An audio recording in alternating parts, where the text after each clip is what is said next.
Guys ಇದು ತುಂಬ important question. So let us take like ಇಲ್ಲಿ ಕ್ವೆಶನ್ ನೋಡಿ, if y is equal to tan inverse x, prove that 1 plus x square into d square y by dx square plus 2x into dy by dx ಅಂತ ತೊಗೊಂಡಿದ್ದಾರೆ. Okay, let us take like D square Y by D X ಸ್ಕ್ವೇರ್ನ ನಾವೇನಂತ ಕರ್ಕೊಳ್ಳೋಣ, y2 ಅಂತ ಕರ್ಕೊಳ್ಳೋಣ. D Y by D ಎಕ್ಸ್ನ ನಾವೇನಂತ ಕರ್ಕೊಳ್ಳೋಣ, y1 ಅಂತ ಕರ್ಕೊಳ್ಳೋಣ. ಫೈನ್.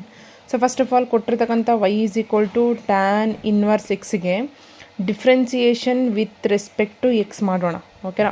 ಸೊ ಏನಾಗುತ್ತೆ, d Y by D x is equal to differentiation of tan inverse x ಏನಪ್ಪ ಅಂತಂದರೆ ಈ ಫಾರ್ಮುಲಾ ಬೈ ಹಾರ್ಟ್ ಹಾಕಿರಬೇಕು, ಅದು 1/1 ಪ್ಲಸ್ ಎಕ್ಸ್ ಸ್ಕ್ವೇರ್ ಅಂತ.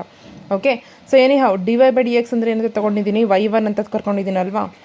So y1 is equal to 1/1 plus X square. ಇಲ್ಲಿರ್ತಕ್ಕಂಥ 1/1 ಪ್ಲಸ್ ಎಕ್ಸ್ ಸ್ಕ್ವೇರ್ ಇಲ್ಲೇನಿದ್ದೀರಾ ಡಿನಾಮಿನೇಟರ್ನಲ್ಲಿ ಇದನ್ನೆಲ್ಲ ಶಿಫ್ಟ್ ಮಾಡ್ಕೊಳ್ಳಿ. ಶಿಫ್ಟ್ ಮಾಡಿಕೊಂಡ್ರೆ ಏನಾಗುತ್ತೆ, y1 into 1 plus X square is equal to 1 ಆಗುತ್ತೆ. Okay, here this is first function and this is second function. So apply which rule ಹೇಳಿ ನೋಡೋಣ. ಪ್ರಾಡಕ್ಟ್ ರೂಲ್ ಅಪ್ಲೈ ಮಾಡಬೇಕಲ್ವಾ. Apply product rule, keep first function as it is. Okay, then do differentiation for second function. Second function differentiation ಅಂದರೆ ಏನಾಗುತ್ತೆ, differentiation of 1 is 0 plus differentiation of x square ಏನಾಗುತ್ತೆ, 2x ಆಗುತ್ತೆ. Okay, ಅದೇ ಥರ plus keep second function as it is 1 plus x2 as it is.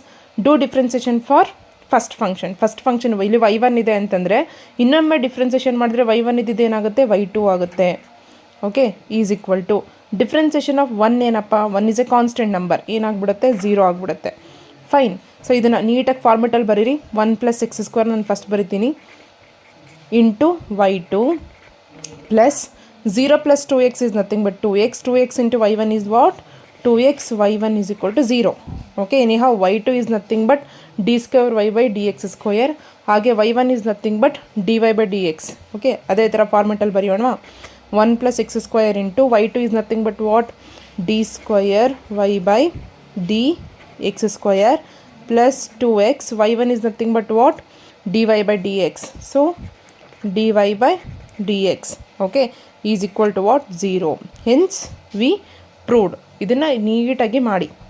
Fine. ಇಲ್ಲಿ ಏನಕ್ಕೆ ನಮಗೆ double differentiation ಮಾಡ್ಬೇಕಂತ ಹೆಂಗೆ ಗೊತ್ತಾಗುತ್ತೆ ಅಂದರೆ, ಇಲ್ಲರು ಕೇಳಿರೋದ್ರಲ್ಲಿ ಡಬಲ್ ಡಿಫ್ರೆನ್ಸಿಯೇಷನ್ ಕೇಳಿದ್ದಾರೆ. ಸೊ ಹಾಗಾಗಿ ನಾವು ಮತ್ತೊಮ್ಮೆ ಡಿಫ್ರೆನ್ಸಿಯೇಷನ್ ಮಾಡಿದ್ರೆ ನಮಗೆ ಈ ಒಂದು ಇಕ್ವೇಷನ್ ಸಿಗುತ್ತೆ. Okay, thank you.